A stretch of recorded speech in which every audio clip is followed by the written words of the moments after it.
Okay. అంటే శ్రీధర్ రామ్ గారు నేరుగా దేశ ప్రధాని నరేంద్ర మోదీ ఇచ్చిన పిలుపు చూశారు, ప్రకటన చూశారు. పెట్రోల్ డీజిల్ వినియోగం తగ్గించండి, గోల్డ్ కొనొద్దు, ఆడంబరాలకు పోవద్దు. ఎందుకంటే మనం దిగుమతులపై ఎక్కువగా ఆధారపడొద్దు. ఎందుకంటే దిగుమతులపై ఆధారపడడం ఫారెన్ ఎక్స్చేంజ్ రిజర్వ్స్ విదేశీ మార్గద్రవ్యాలు తగ్గిపోతాయి. తగ్గిపోవడం వల్ల ఏమో డాలర్ బలపడుతుంది, ఇక్కడ రూపాయి బలహీన పడుతుంది. రూపాయి బలహీన పడడం ఎలా ఉందో నిన్న మనం చూసాం. అంటే రిజల్ట్స్ కొంత స్టార్ట్ అయ్యాయి. మరి పెట్రోల్ డీజిల్ వినియోగం లేకుండా ఈవీ వెహికల్స్ అలాంటి వాటి ఆల్టర్నేటివ్స్ చూడాలని అన్నారు. అవును, ప్రధాని. అవును. నిజంగా ఇప్పుడు ఈవీ వెహికల్స్ ఇండియాకున్న ఒక ఆప్షనా?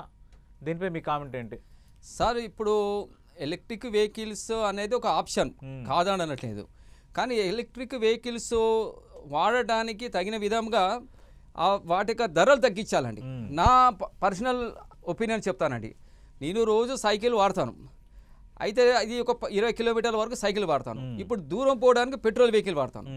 అయితే నేను ఈ సైకిల్కి బ్యాటరీ కనుక ఫిక్స్ చేసుకున్నట్లయితే దూరం కూడా పోవచ్చు అని చెప్పేసి నేను బ్యాటరీ ఎంత కాస్ట్ అని అడిగితే వాళ్ళు 20,000 నుంచి 30,000 ధర వరకు చెప్పారు. ఓకే. అంటే ధర ఎక్కువ కావడం వల్ల నేను వెనకడిగేశాను. అదే మీరు కనుక ధర దక్కించినట్లయితే అప్పుడు చాలామంది ఎలక్ట్రిక్ వెహికల్స్కి వాడతారు. అది ముందు అదే చేయాలి. కామన్ మ్యాన్ కూడా అందుబాటులో ఉండేటట్టుగా ఎలక్ట్రిక్ వెహికల్స్ని తీసుకొని రావాలి. అది ఫస్ట్ చేయాలి. ఇది చేసిన తర్వాత మనకు వివిధ రకాలైనటువంటి ఫ్యూయల్స్ ఆల్టర్నేటివ్ ఉన్నాయండి. ఇప్పుడు మనము ఆ పరిశోధనలో చాలా ముందంజలో ఉన్నాం.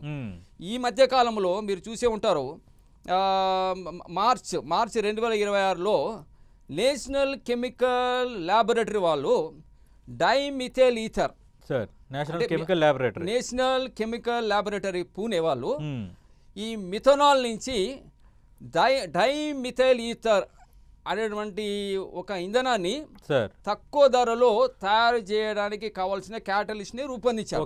ఏంటి సార్